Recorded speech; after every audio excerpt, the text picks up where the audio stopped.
Hello, everyone, and welcome back to Minding My Mental Health. I am Tanitria Williams, and I am so excited to announce that today is World Mental Health Day. So, everybody, that's what we're going to be talking about, mental health, just flat out mental health. So, the topic that I put on the flyer, if you saw it, was the truth about mental health. And I want to look at some factors that explore or factors that impact our mental health that maybe we don't consider, and then how to make it very practical for our personal lives, right? So I want to, what I want you guys to do. If you are watching, I want you to hashtag live. Let me know where you're watching from. I want you to share this video to your story, share this video to your page. I think there is going to be some very, very valuable information today. So hashtag live if you're watching us live, hashtag replay, and let us know if you're watching the replay. And either way, I want you to let me know where you're watching from. I'm going to take this moment as well to go ahead and share this to some groups and to share this to my story as well. So if you'll just give me 1 second, I'm going to do what I ask you to do. Go ahead and tag some friends and family. Again, I think it's one of those broadcasts today that I really think could just help a lot of people, honestly. Give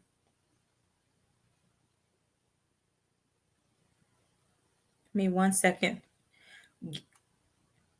Tag your friends and your family.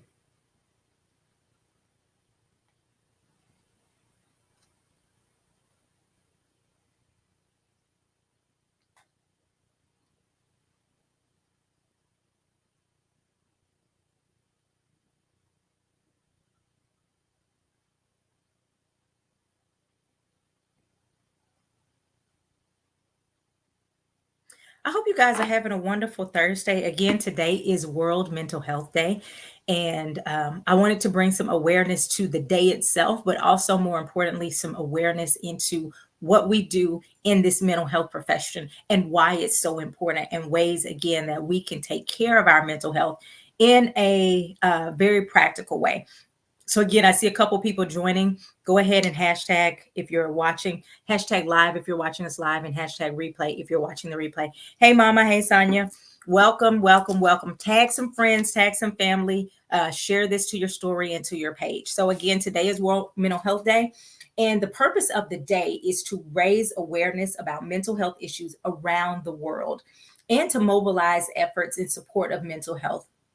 So what I do here every week is a part of that, is a part of bringing awareness to my community being Christian people, my community being African Americans, my community being people who live in the United States and abroad, right? So just bringing knowledge to the world. And so today I want to bring some awareness about mental health. I want to talk about some truths about mental health, and kind of get into the nitty gritty of ways that we can really be proactive about taking care of our mental health. So again, you know how I am. I want to always make it practical. So if you have comments or questions, please, please, please put those in the comments, because at the end, I will go through and answer any questions that you may have in the comment section. So research shows that 1 in 5 Americans deal with mental health issues. 1 in 5. Now think about that. That's if you look around, if you're at a work environment or whatever, if you look around and you count 1, 2, 3, 4, 5, one of you is probably dealing with a mental health issue. And so to me, that's a pretty high statistic. So mental illness, mental illness, mental wellness, and mental health all go together, because it's all of those are something that we're dealing with. Either we're working on our mental wellness, our mental illness, or our mental health in some way. So what I want to look at is some factors that can help us to confront mental health issues, again, in a way that can be more productive for us all. Okay. So why aren't people taking better care of their mental health? I think obviously that there is a stigma around mental health still. I think it's in today's times, I really do think, thankfully, social media has done a great job of bringing more awareness about mental health. So I don't think there is as a big of a stigma as it used to be, but in some communities, there is still a stigma. And so that's some of the reason why someone may not really take care of or address their mental health. Just the lack of awareness focusing at work about being overproductive, an emotional avoidance, not really want to deal with things that are hard, a lack of resources, cultural influences, and even the fact that you can't see mental illness. Think about that. If we have a broken arm or a bruise on our leg, we can typically see that there is something going on, right? But when someone says they're not right emotionally, we can't necessarily see that. You can't do an x-ray and see that there is a break in their emotions. And because we can't see that, sometimes it's dismissed as not being real. But put this in the comments: mental health is real. Put that in the comments. Mental health is real. Okay. So we must prioritize our mental wellness and our mental health.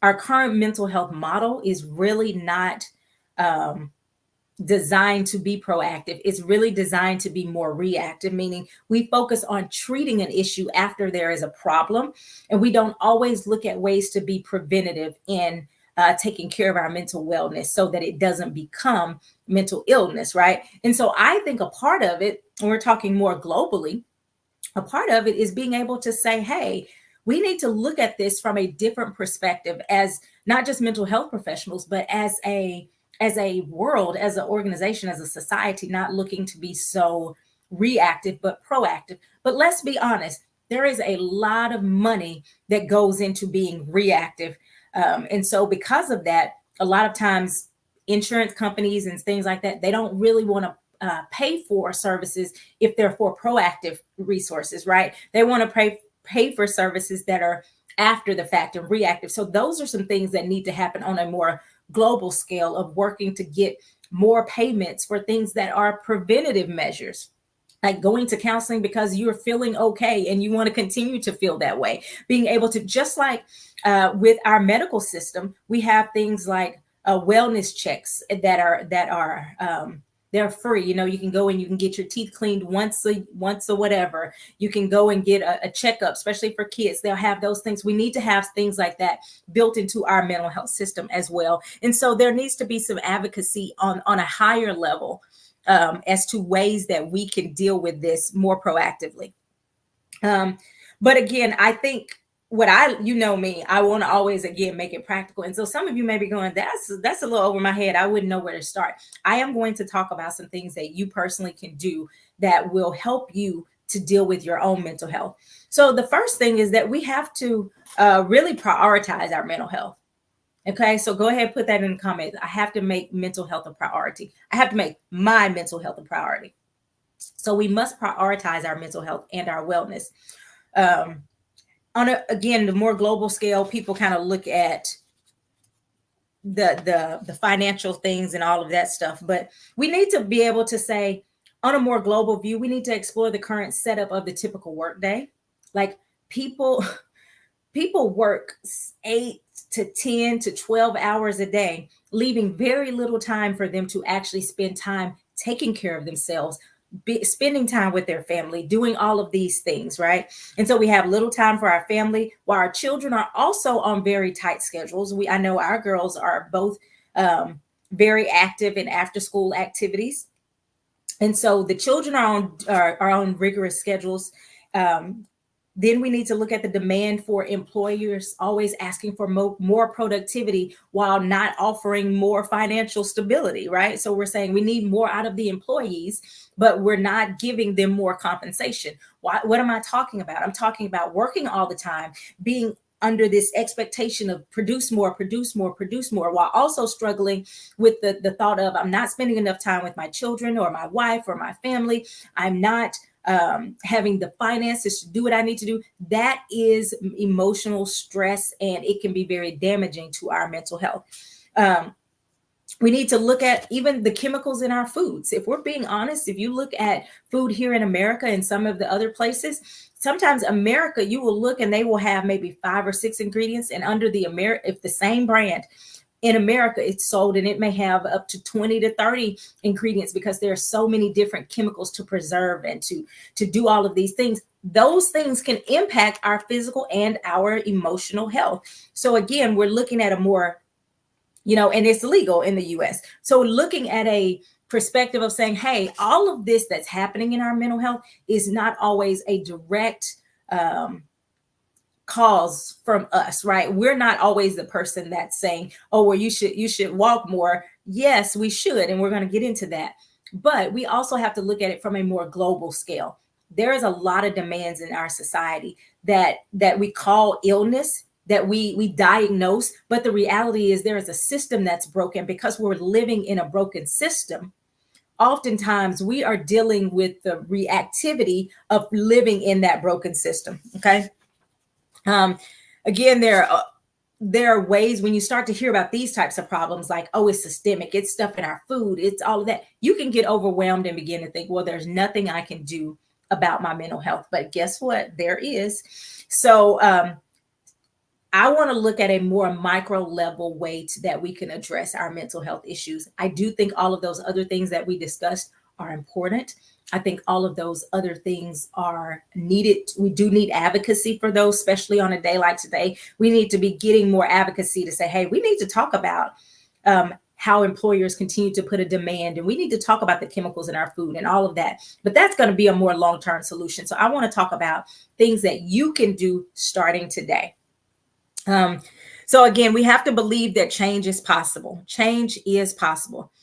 We must prioritize, and I said this earlier, we must prioritize our own mental health even when other people don't. Okay? Even when other people don't.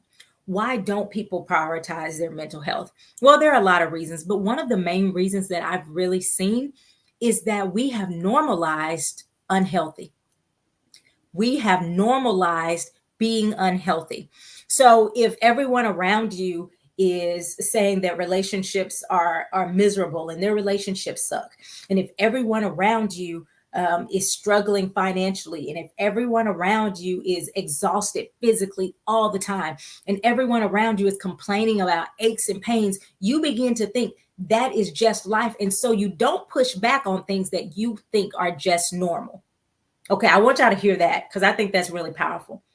When we normalize things when we normalize unhealthy behavior, you have less pushback on it because you think that is the way that life is. If you grow up in poverty and all of your friends have money, you are very aware that you are living a different life than them.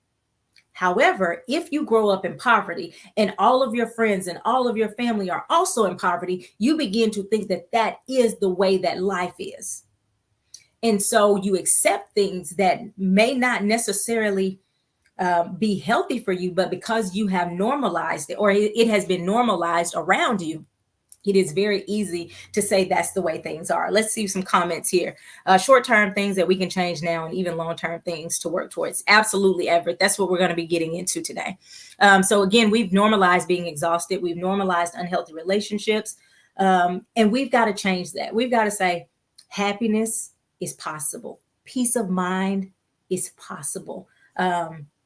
Living a life that genuinely you enjoy, waking up in the morning and being around the people that you're around, that life is possible. Loving your job, loving your career, those things are possible. Spending quality time with your kids, that is not abnormal.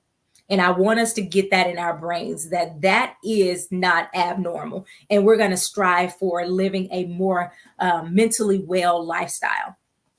So we have to prioritize our mental health, again, regardless of what other people prioritize. We are often very influenced by how other people live. Have you ever decided that you were going to eat a certain way or not eat a certain way, and then you went into the office or something happened and they had donuts or cake, and you said, I'm not going to eat any sweets this week because I feel better when I don't eat all that sugar, right? You go into the office and it's somebody's birthday, or it's employee appreciation something, right? You go in and you say, no, thank you, I decided I'm not going to eat it, but everybody else is talking about how good it is. What you will do is you will let down your standard that you set for yourself and say, well, everyone else is doing it. I would encourage you not to do that with your mental health.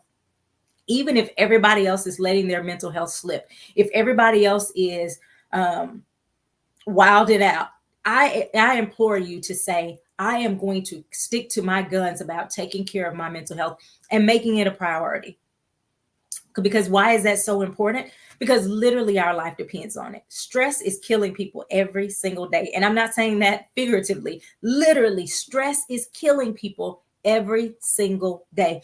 Unresolved trauma is ruining relationships every single day. We have to make grief even is draining people of any joy for their future. We have to make this so important that we say it's just as important for me to eat as to take care of my mental health, right? So you have to be ready to say, I don't care if other people minimize the importance of taking care of their mental health. I'm going to keep it being a priority. Okay. When something is a priority, you take it seriously. Now, think about that for a minute. When something's a priority, you take it seriously. And even if you don't know everything, you do what you do know. You do what you need to do. So here's an example. If no one is, if you have not seen me in person, I am a short girl, short woman. Okay. I am not a tall person, 5 feet. So that means I'm weight shows up really quickly with me. When I gain weight, you can tell it. When I lose weight, you can tell it pretty quickly. Either way, when I lose a few pounds, you can see it in my face. When I gain a few pounds, you can see it in my face. Around COVID, I was sitting at the house, not being super active. I am being stressed because, it was a stressful time. And I would know that I was eating because of stress, but I still did it. So either way, I gained this weight and I think I got over 140 pounds. Now, if you are 5 feet and you are over 140 pounds, I'm not talking about you, but for me, that was uncomfortable. Okay. And so I was like, this is uncomfortable. I had to say, my standard is I'm not going to continue to live like this. So I didn't have a trainer. I didn't have a meal prep plan. I didn't have any of those things. I simply said, I know how to move my body and I know how to eat healthier. Eating healthier. I didn't have all the do's and don'ts of eating healthier, but I did know that an apple was better than a bag of chips. I did know that, eating fruit or eating vegetables was better than a bunch of processed foods. So I did what I knew and I started to lose weight. Now, eventually I did get with a trainer and we did some virtual sessions and it was fun. And I started losing more weight and getting healthier and all of that stuff. But initially, I made that a priority in my life. And so that likewise with our mental health, if you say, I can't afford therapy, I can't afford so and so. Okay, but what can you do? You can go to the library and check out some resources that may be able to help you deal with whatever issue you're going with. You can listen to podcasts from professionals, not just any podcast, because there's a lot of craziness on podcasts. Okay, so I want to make sure that we're clear. You can listen to Minding My Mental Health every Thursday. You can go back and watch replays if we don't have a new episode of Minding My Mental Health. You can do what you can do because it's a priority. You've done that in your life in plenty of areas. You've made I know I've seen family members literally stretch what seems to be not enough into more than enough. You can do that with your mental health. You may say, I can't do this, but what can I do? Go ahead and put that in the comment. What can I do? Maybe it doesn't look like I have the time to get with a therapist, or maybe what can I do? Use the resources that are available. Absolutely, Shavandra. So, and then as you start doing that, again, listening to podcasts from professionals, you can even begin to, if you say, I can't afford therapy now, I'm going to start budgeting so I can afford therapy. I'm going to start budgeting so that this is not always out of my reach. Call around, look at your insurance and see what they will cover. There are oftentimes where insurances will cover, your first 3 visits, or you have a very low copay and all of that kind of stuff. So don't let the lack of resources or time stop you from making your mental health a priority. So let's look at how we can do that. Okay. So let's look at how we can make our mental health a priority. One way to prioritize our mental health is to set boundaries. Now, you guys know I talk about boundaries a lot on here, but I want us to realize today that boundaries are not just about saying no to somebody else. Boundaries literally apply to every area of our life. Boundaries apply to how much screen time we have in our day. Boundaries are how much we get, how much sleep we get. Boundaries are how much we listen to other people's problems. Boundaries are how much we talk about our own problems. Boundaries are how much we drink, how much we eat, what we eat, what we don't eat. Boundaries are what we give to other people, what we refuse to give to other people. Boundaries are literally all around us, how much we move our body. All of these are under the umbrella of boundaries. Why? Because we're saying, I'm only going to allow myself this much. That's what I did with that weight. I said, okay, I will not get to 150. I refuse. That was a boundary. That was a line drawn in the sand. I said, I'm not going to allow myself to get to that weight again. Okay. So that was a boundary. I'm going to make sure that I get enough sleep. So I'm going to turn the TV off and I'm going to do these things. That's a boundary. I'm going to make sure that I eat as healthy as I can. Maybe I can't afford to go to Whole Foods every week, but what I can do is when I go to Walmart, I can get healthier options, right? And so these things are boundaries. This is what I allow in my life. This is what I don't allow in my life. I'm going to eat sugar only to this degree, or I'm only going to eat this much of that. These are boundaries. So I want us to expand our thought about what boundaries are. Is this helping y'all? Are y'all understanding what I'm talking about? I want you to expand your ideas of what boundaries are. Boundaries are so much more than just telling your sister, no, I'm not going to give you that $50. Boundaries are for you. Boundaries are saying, this is what I'll accept. This is what I can give. This is what I can't give. And setting that even with your work schedule, sometimes your boss may say, we need you to do extra so-and-so. And you say, I can't. I remember when I lived in Arkansas initially, when my daughter was a baby, I would work longer hours because I knew I had someone to watch her. My mom was there to watch her. But then when I moved to Georgia, they would say, you need to work later hours because that's when all the clients can come in. Well, I would say, I'm sorry, I'll have to fill my caseload with people who can come in during the day, because my boundary is I have to be off by this time because number one, I have to get my child from daycare, but I also want to spend time with my child, right? And so that was a boundary that I had to establish, even though there was an institution that was I was working for that was telling me they wanted something else. I had to set a personal boundary to say, I can't do that because I have to be, this other thing is a priority, right? And you have to be willing to set that and know that people are going to push against your boundaries, and you have to know how to handle that effectively. Okay. So setting boundaries are really, really important when it comes to taking care of our mental health. I want you guys, kind of your homework, and I don't usually do this, but kind of as your homework, I want you to start thinking about, what do I want my life to look like? What boundaries do I need to implement so that it starts to look that way? Okay. What do I want my life to look like? And what boundaries do I need to implement so that it can look that way? For example, let's go with weight again.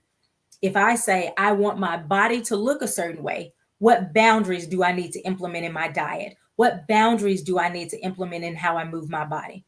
What do I want my life to look like? That is your homework. And what boundaries do I need to implement so that it can come to pass?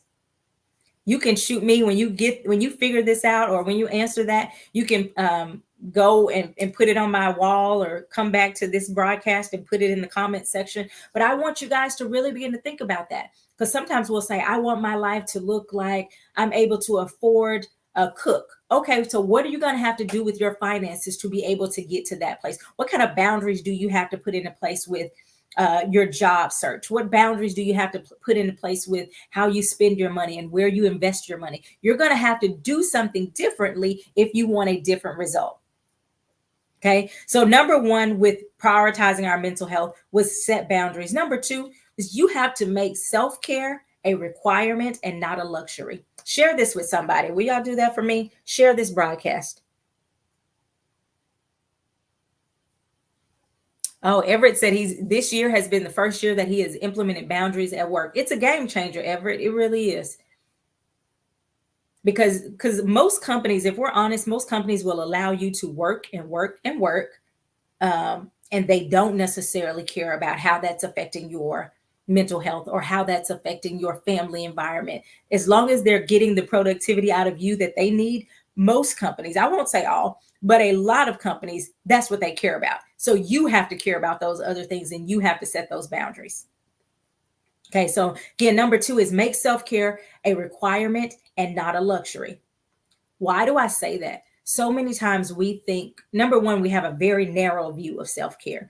Our view of self-care is doing something cosmetic, like getting your nails done, which I think that is a part of self-care. It definitely can be.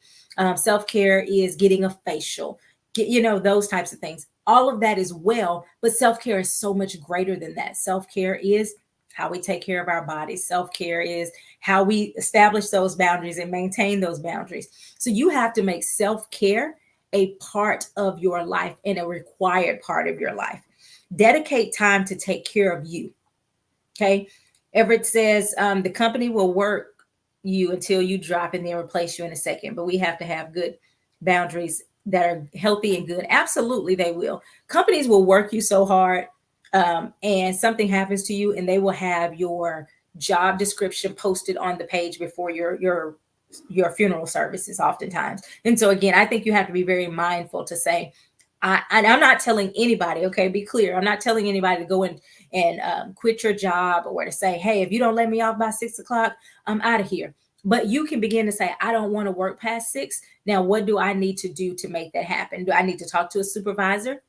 Do I need to make adjustments? Do I need to start looking for another job that will give me more flexibility in this way, right? Don't leave your job and say that I told you to leave your job for your mental health, because I will not be able to cover you financially. Okay. So let's make that real clear. So again, making self-care a priority in your life and not just the idea of being luxury. For so many people, they decided that their children, or that they take care of themselves just for their children, that they're taking care of themselves for a greater good, right? For somebody else, basically. But I want to tell you, you need to take care of yourself and create. Yes, I had to make the disclaimer. You need to make sure that you create the self-care for you, not just for other people. Here's why that's so important. Number one, when you do it just for your kids, when you say, I'm going to take care of myself so my kids can have this, when I do it, I'm taking care of myself so that my brother, my family, that's all great. It sounds good and it sounds noble. But what it does is it relegates your value to a role. It relegates your value to a role. Okay. So you're only valuable because you're a grandmother. You're only valuable because you're a sister, a cousin, a mom, a aunt. No, you are valuable because you are valuable. And that's important. That so when we start to look at self-care, we have to do it from the perspective of, I care about me because I am valuable. Okay. The other way that doing self-care, or your motivation for self-care being other people, the reason that's damaging is because when other people let you down, they disappoint you, and you have given everything for them, it sets you up for resentment. So example, I've seen this a lot of times where parents will give literally their whole life for kids.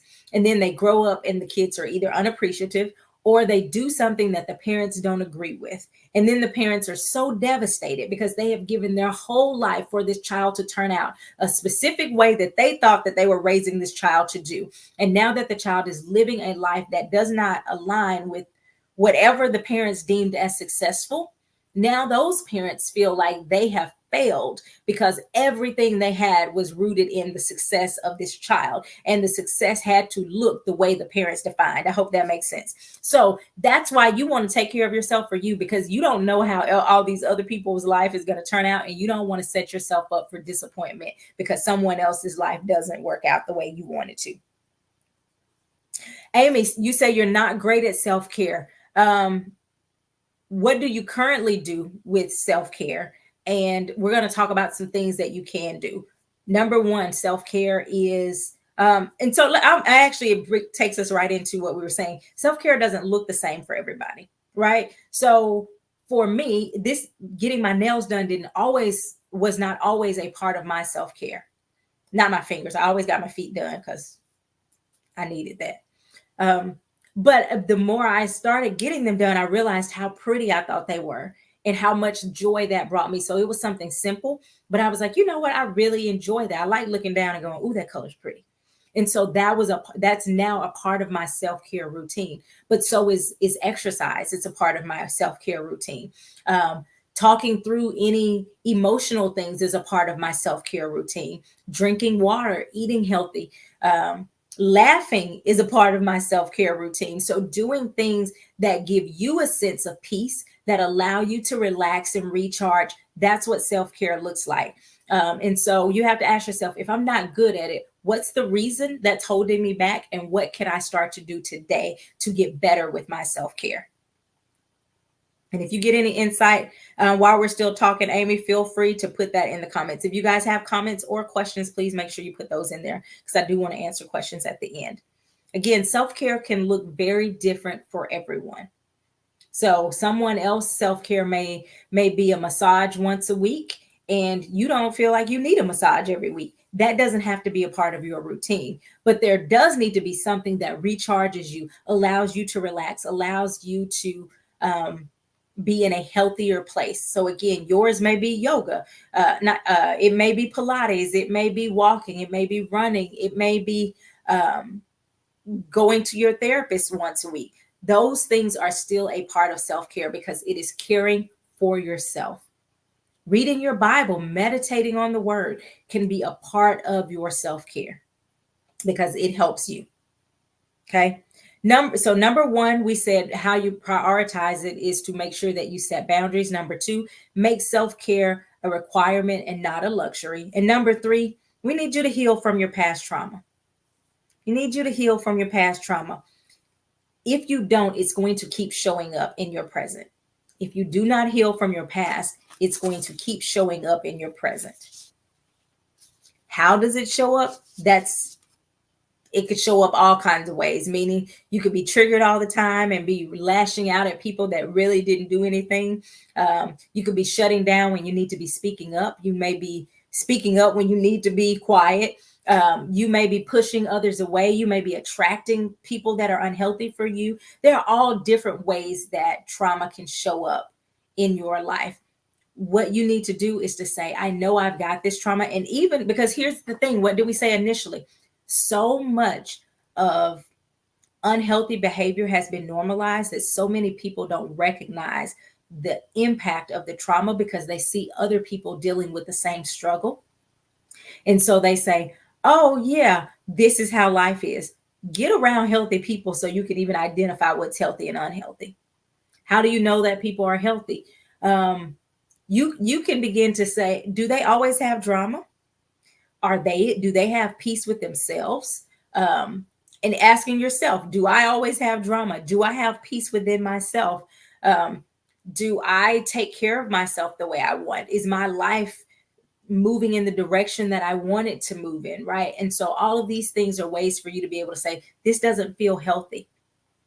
Relationships. I've seen people normalize unhealthy relationships. So they'll say that cheating is such a part of relationships that they believe that why leave the person who's cheating because everybody's going to cheat anyways.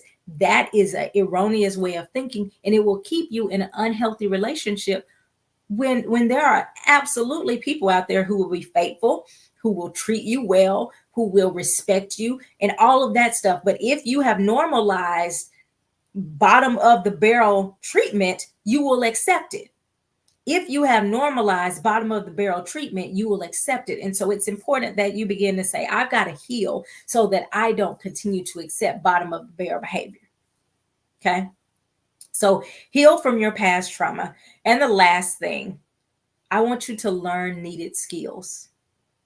Put that in the comment. Learn needed skills. What do I mean? Learn needed skills means when I recognize that there is a deficit in an area of my life that I need to work on, I do what is necessary to learn the skills for that. For example, if you say, everybody keeps telling me I don't know how to communicate, you need to read some books about learning how to communicate. You, like we talked earlier, you need to go and listen to some podcasts, look at some videos, do whatever it takes so that you can learn those needed skills. Okay, because there is no reason. So many times people will say things and they will be 30, 40, sometimes 50 and older saying, my mama didn't teach me that. My parents didn't teach me that. Well, you're old enough to recognize if there is a deficit, I need to learn that even if my parents didn't teach me that. You see it a lot with finances. People will say they didn't teach us how to manage our money in school. Maybe they didn't. But now that you're 38 and you recognize that you don't know how to manage money, now is a great time to start learning. So you have to release, in order to learn new skills, you have to release that blame as to why you don't know it. You have to embrace the fact that you don't know it and be willing to learn. You have to say, hey, I don't know this thing. Maybe, quote unquote, I should, but I don't. And I have to be willing to say, this is an area that I don't know how to communicate. I don't know how to manage money. I don't know how to effectively have good relationships. I don't know how to build friendships. I don't know how to take care of my body. I don't know any of these things. And so as a result, you're getting angry a lot. You're frustrated. You're going through cycles over and over again. I don't know. I saw people. I host the Wholeness Path, and it is a course, a 6-month course designed to help single women heal from past hurt so that they can prepare their hearts for love. I will see people do the same relationship patterns, and I go, you should sign up, and they go, be okay. Okay. But if you know that you're going through a cycle and you're having trouble, sign up for things that are designed to help you. Okay. So I'm gonna give you guys a example, I guess. Okay. So we have my family. We are a blended family. And before we got married, and even since we've been married, we've read books. We continue to read books. We listen to podcasts about parenting a lot. We try to improve our parenting. Why? Because we understand that blending a family is a intricate, interesting dynamic, and we want it to be successful. So in order for it to be successful, we have to learn. I've never been a stepmother before. So I have to learn how to effectively navigate. My youngest daughter, who I did not give birth to, lost her mom at a very young age. I have to be mindful of how I interact with her. My oldest daughter, who I did give birth to, had to deal with her parents getting a divorce. My husband has to be mindful how he interacts with her. And so we had to say, hey, we've never been in this role before. That doesn't mean we're bad people. That means we have an opportunity to learn. So we read books together. We listened to different podcasts and books separately. Why? Because we are growing and learning. The more you learn, the more opportunities you have, to pull from resources that other people may not have. And so our kids, they are both amazing. Shout out to them. They both got Student of the Week last week. They both got Character Kid this week. So we are very proud of them. So shout out to our kids. But here's the thing. There are habits that both of our children have that we want to break. If you don't have the right skills, you will be trying to break the habit and you'll break the child. We want to break the habit. We don't want to break our children. Okay, I'm going to say that again. We want to break the habit. We don't want to break the kid. And if you don't have the right skills, you will find yourself breaking people, injuring people, even if that wasn't your intent, because you lack the skills. And so again, if you're constantly getting feedback from people and they say, you need to work on this thing, if that's at work, you're getting the same feedback from people at work who don't know the people at your church, but they're giving you the same feedback, who don't know the people at your golf club, but they're giving you the same feedback. Guess what? The common denominator is you. This is not an opportunity for you to beat yourself up. This is an opportunity to say, this is a place where I have to grow. This is a place where I need to focus in on so that I can identify behaviors that are stopping me so that I can advance and get better. Tell me if this is making sense to you guys. Let me know. Okay, so those were the 3 areas that I wanted to cover today. I want to leave the floor open. I try not to make it for the full hour because I wanted to have time for questions. So please let me know any questions that you have in the comment section so I can address them. And I'm going to go over those 3 ways really quickly again as you guys are typing. So how do we prioritize our mental health? Number 1, we set healthy boundaries. Okay. We make self-care a requirement and not a luxury. And we are open to learning new skills. We are open to learning new skills. Now, obviously, there are way more things to do that we can do to make mental health our priority. But if you do those three things, I'm telling you, those three things will be a great foundation for you to be in a better place emotionally, mentally, psychologically, physically, all of that stuff. Next year, you will look back and your life will be different if you learn how to set healthy boundaries. Um, yes, Karen, we have to learn those new skills. Karen said she's going to start listening to more podcasts and learning those new needed skills. The first thing is being able to identify what those skills are without condemnation. Identify what those gap areas are without condemnation. Now, there's always some skills that we could improve on, but they're not necessarily, the lack of that skill may not necessarily be causing us problems, right? So you may not know a lot about so and so. Well, that may not be causing you a problem, but the fact that you don't know how to communicate well may be causing you a lot of issues. And so you have to say, let me identify the skills that I need. Let me prioritize what I need to kind of focus on, and let me get some resources. And you guys already know, as a counselor, I spend a lot of time teaching my clients skills of communication, listening, things that some people would go, well, that's not really counseling. Well, it is, because it is a part of helping them to learn how to navigate their emotional intelligence and to improve their emotional intelligence. And it's all a part of getting better, getting stronger, being wiser in our decision making. And as we start to do that, that builds confidence, that decreases anxiety. Even anxiety itself, a lot of times people are like, oh my gosh, well, sometimes we work on social skills. Why? Because as you're learning those social skills, you get more confident in those situations. So your anxiety is decreased. So again, it is important that we are able to learn those needed skills. I don't see any questions, but I do want to give people a few more minutes. If you have a question, please let me know, because I want to address it. In the meantime, I do want to announce that I am hosting a Spice It Up challenge. I'm really excited about this challenge. I think it's going to be super fun.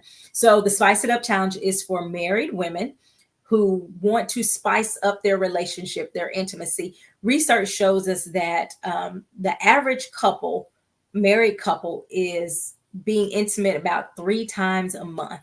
And I asked people on social media, did they think that number would be higher or lower?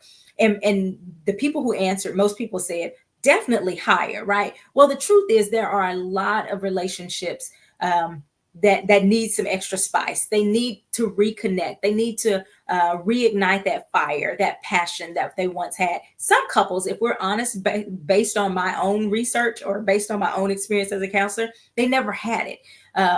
People have disconnects early on, and it never really blossoms, but they stay together, all types of things, right? And so what I'm doing is hosting this Spice It Up challenge for women. It's 7 days.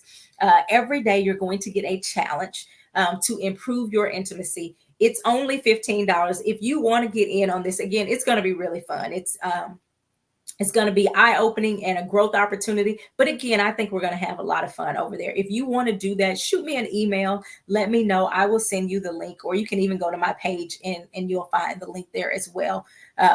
You can absolutely sign up for the challenge. $15 just one time. It starts October. Yes, Shavandra, you should definitely join. I see your heart. So I think you should definitely join the challenge. I'm looking to make sure. Let me see. It's October the 20 something here. Let's see. Okay. October the 20th through the 26th. So again, it's a 7-day challenge. It's going to be fun. It's only $15. And we are working to spice up our intimacy in marriage, because I do believe that's a part. Think about that. If you are happy and satisfied in this area of your life, that's going to help you overflow in other areas of your life. So make sure, if you are a married woman and you want to sign up for that, go for it. We're going to have some fun over there. I know I got a couple married women on here. So you guys head right on over to my page and make sure you register, or send me an inbox and I'll send you the link if you need any help. We have a private Facebook group. You're going to get your your challenge every day. We're going to explore any resistance. We're going to explore all of that stuff, and we are going to come out super spicy, right? So sign up for this Spice It Up challenge if you haven't already. Share it with your friends as well. If you see that flyer on my page, share that flyer with the link so that other women can join us, because we want to get a whole movement going, a Spice It Up challenge, right? So again, thank you guys for joining. I don't see any additional questions. I think I gave enough time. I don't see any additional questions. Join me back here next Thursday. We will have another episode of Minding My Mental Health. We'll have a guest, or it may just be me by myself. I'm not sure yet, but it's always going to be bringing awareness to a social or to a mental health issue that we can grow from. So again, thank you guys so much. I appreciate you. You know, if you need a life coach or a therapist, where you are, what your issue is, how I can help you, make sure you reach out to me if you can. If you're looking to call, my phone number is 470-410-9790. Again, that's 470-410-9790. You can also email me at tenetria@gmail.com. Tenetria, TENETHREA @gmail.com. And you can reach me. I will reach back out to you to let you know how we can work together if that's something that you need to do. So again, thank you guys. I will see you next week, and have an amazing Thursday and the rest of the week. Bye-bye.